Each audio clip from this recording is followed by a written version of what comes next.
Welcome back here, Coastal Daybreak here on the Talk Station, FM 107 and AM 1240. Joining us this morning from the Institute of Marine Science, UNC Institute of Marine Science, Justin Ridge joins us today. Talk a little bit about drones and erosion studies. Good morning, Justin. How are you? Good morning, Ben. Thank you for having me Good here. to have you with us. Where are you? What is your role there at IMS? All right. So technically, I'm now working at Duke Marine Lab. I know some people will be astonished by that, but no, they all work together down there. You know, it's true. We do. We are very good at working together. You have the license plate that has both of you. Yeah. Right. All right. But I just graduated from IMS with my PhD working with Tony Rodriguez and Joel Fadri. And I spent 5 years there working on coastal geology and ecology.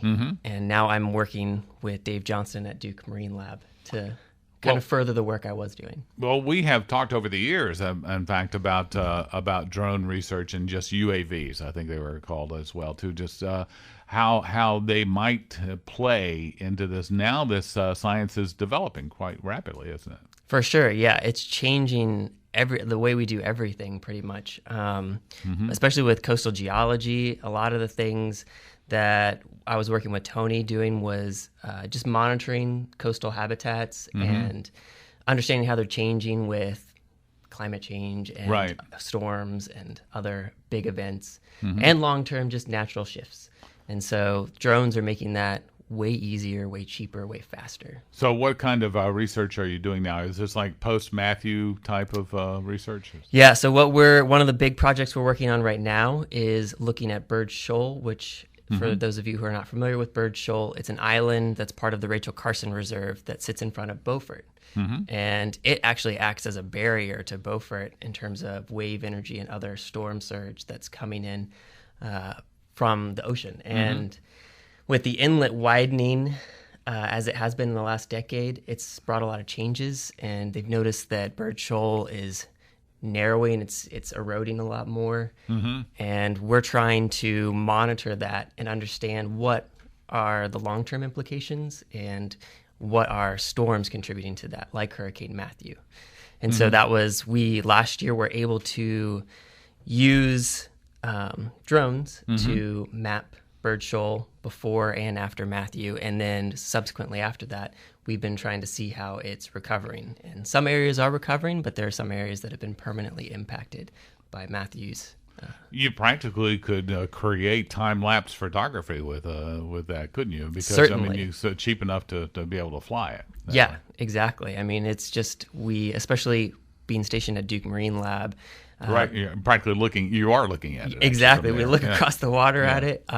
They're able to just, when they need to, right from the shore, everything is done within regulation, but they send up a drone and do the monitoring right from Duke Marine Lab. Now, are you using both the sort of the roto type and the fixed wing type? Or? Yeah, we are doing, so for the larger area sweeps, we used fixed wing drones to do the monitoring. And then when we want to focus in and look at really specific areas, we'll use the rotary wing hexacopters to really look at finer scale changes, because those are more stable and more very accurate. Now, does this mean that you have a whole different set of skills that somebody has to be able to not only fly but maintain these?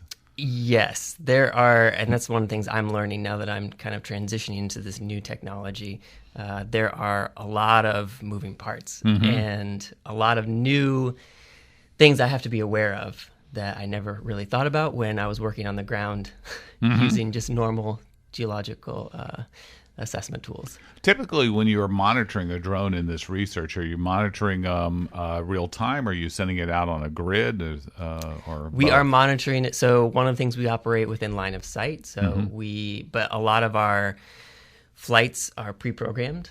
So we can tell it where exactly we want it to go, what are the areas we want it to fly over, and so it can do a grid search. Yeah, basically. Exactly. We can pre-program a grid into it, and then we watch it the whole time that it's doing its grid, and it will come back home and land itself. And You just watch it on a monitor, or do you watch it like you're the eye is watching through it? We watch it by. That's one of the one of the regulations that we have to adhere to is line of sight. So we make sure that we have eyes on it whenever it's in the air. And so, because if something goes wrong, that would be. How high do they fly? Or are you flying them? We can only fly up to 400 feet. Right. So we're typically flying between 200 and 400 feet. So what kind of things are you finding out then? Well, there's a ton of different projects that we're working on, but with Bird Shoal and specifically, we have watched Bird Shoal is narrowing in certain parts, and that's just like a long-term process. And Matthew certainly had an impact that eroded certain parts. Like there's a dune area that it eroded 2 meters of that dune cliff. Oh, really? Away. Wow. So it took a big chunk and just kind of redistributed that sand somewhere else. And then there are other areas that are flatter that it moved a lot of sand across the island. And with Matthew, there was a lot of rain that was contributing to really high water that kept moving sand across the island. And that had a very, very significant impact immediately, but we've watched some of those areas start to recover. And so it seems like even though there are these dramatic impacts with a storm event, certain parts of the island is able to bounce back. Is it when you say bounce back, is that just sand accreting back into that area? Yeah, exactly. So kind of the underlying structure may not have changed so much as allowed sand to mount back in there. Right, exactly. Right. Yeah, so that's still, and it's just like it's a give and take of like sand moving, but we still need to be monitoring it to make sure that the areas that are narrowing, if those are getting weaker, then if that potentially means another storm comes this season and hits that area, we could see even more dramatic impact. I would imagine Hurricane Matthew was particularly good to study because it was fairly slow moving and kind of took a couple of unusual little turns, yes. Unpredictable ones. But some other storms that we haven't had, I guess, since you've been doing drones, is the straight-on storm. You know, the one like Isabel, I guess, it just comes right in. Yeah. Or the ones that what was the one that scraped along the coast forever? It stayed on. Irene? Ophelia is one I'm thinking of. It came and just stayed. It seemed like it was just making its home here for a while. Yeah. So those are all different kinds of storms. I guess you'll be able to study. Yeah, exactly. And I mean, one of the things working with Tony, we have been monitoring other systems, not Bird Shoal, but other coastal systems. We've seen how storms. It really does depend on like the angle of their attack and how long they stick around in terms of what impact we see. Because even the ones that are really strong, but they just rip through really quickly, like they don't have as significant of an impact as the ones that hang around a lot of times. Now, are your studies strictly limited then to just the coastal areas? Or are you looking at just, or maybe, inside waters a little bit more too?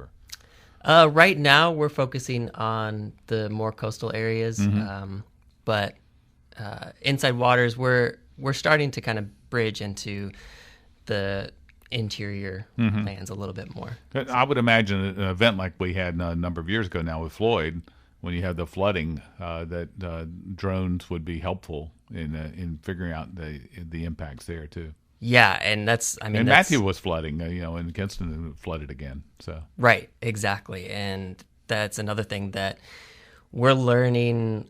All the different applications that we can start using drones for, and every day we're thinking of new things. Are fixed wing ones? They go as their range? I mean, you still stay line of sight, but it's basically, you stand on top of the roof of the Duke Lab. It's a pretty good line of sight. It is exactly. So I mean, with those fixed wings, you can send them, a mile or two out. Like they can do a pretty big area.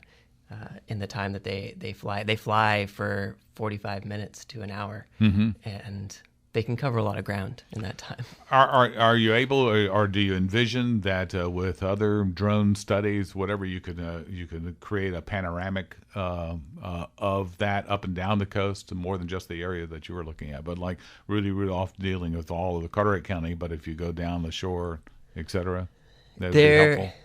We're not quite there yet. Mm-hmm. We have to, the flight times and the amount of time that we can have them in the air, they're still limited to some degree in wet. So they can be used in like a municipal sort of context, but maybe like spanning past the like more county into bigger regions.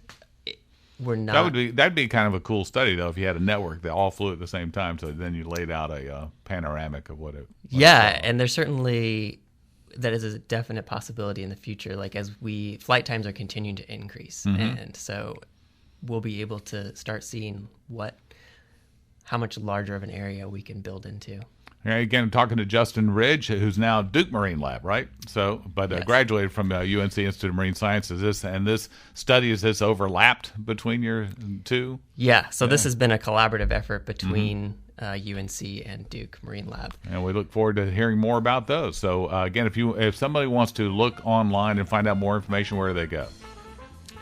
You can look up right now. We've got information on the Duke website for the Marine Robotics and Remote Sensing Labs website. Okay. They have information about All right. Well, we're posting some links as well, too. So thanks for joining us, Justin. We look forward to having you back. Thank you very much. This is Coastal Daybreak here on the Talk Station, FM 107 and AM 1240. More to come in a moment.